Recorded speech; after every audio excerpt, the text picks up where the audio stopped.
तो भाई और बहनों, जैसा कि इन दिनों सोशल मीडिया पर सतगुरु रामपाल जी की संगत में एक बहुत ही गहरा विषय चला हुआ है। चारों तरफ एक ही चर्चा है कि यदि सतगुरु रामपाल जी के रहते सहते भगत आत्माओं ने पूर्ण मोक्ष प्राप्त करना है, सतलोक जाना है, तो पति और पत्नी के संबंधों को भाई बहन के संबंधों में तब्दील करना पड़ेगा। जब तक आप भाई बहन के संबंध में नहीं आओगे, आप सतलोक की प्राप्ति नहीं कर सकते। भले आपने सार नाम सार शब्द ही क्यों ना ले रखा है, भले आप सतगुरु रामपाल जी के परिवार के सदस्य ही क्यों ना हैं, आप सतलोक प्राप्ति नहीं कर सकते। और अब हिसार जेल से बाहर आने के बाद जिन जिन आत्माओं ने रमेणी की है, यदि वो आत्माएं अभी भी इस ज्ञान को आधार बनाकर और संकल्प लेकर, और जो पति पत्नी का रिश्ता है यदि उसको भाई बहन के रिश्ते में तब्दील नहीं किया, तो उन आत्माओं का भी मोक्ष नहीं है।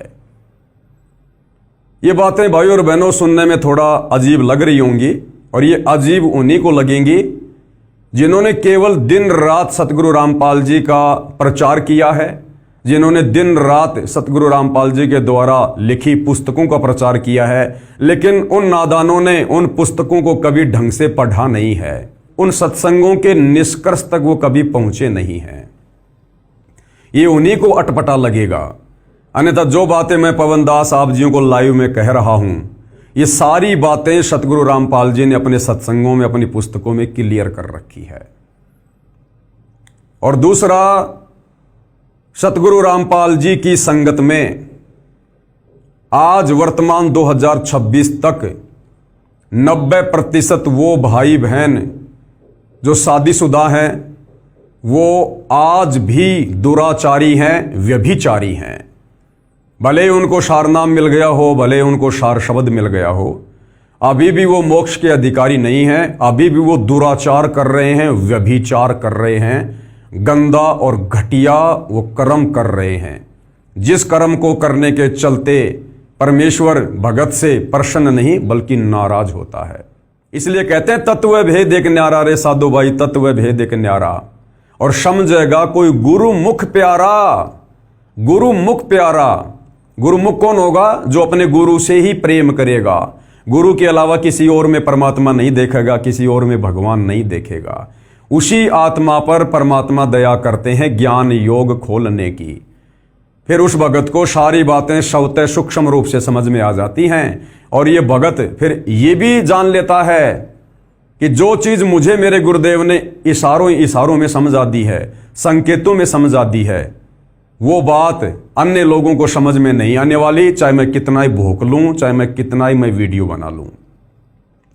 तो इसी प्रकार भाई और बहनों, जो ये पवन दास गुरुदेव भगवान के विशेष आशीर्वाद से उनके तत्व भेद के ऊपर वीडियो बनाता है, तो ये तत्व भेद वाले वीडियो सतलोक आश्रमों से जुड़े गुरु को मानुष मानने वाले भाई बहनों को समझ में नहीं आते, क्योंकि उनका ज्ञान योग गुरुदेव ने नहीं खोल रखा है, उनको दिव्य दृष्टि प्राप्त नहीं है। उनको केवल अभी तक तत्व ज्ञान हुआ है।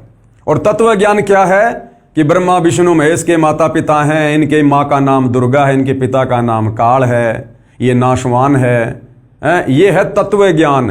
और एक होता है तत्व भेद, वो सूक्ष्म होता है, वो परमात्मा सब पे रजा नहीं करते, अपनी विशेष गुरुमुख प्यारी आत्माओं पर ही रजा करते हैं, जिनके जन्म जन्मांतरों के भक्ति संस्कार मजबूत होते हैं। इसलिए भाई और बहनों, मुझे पता है अच्छे से कि मैं जो पिछले 10 साल से चिल्ला रहा हूं, और आज भी गुरुदेव के रिमोट से जो मैं ये वीडियो बना रहा हूं, ये वीडियो सतलोक आश्रमों से जुड़े भाई बहनों को समझ में नहीं आने वाले। उनके अंदर तो आग लग जाएगी।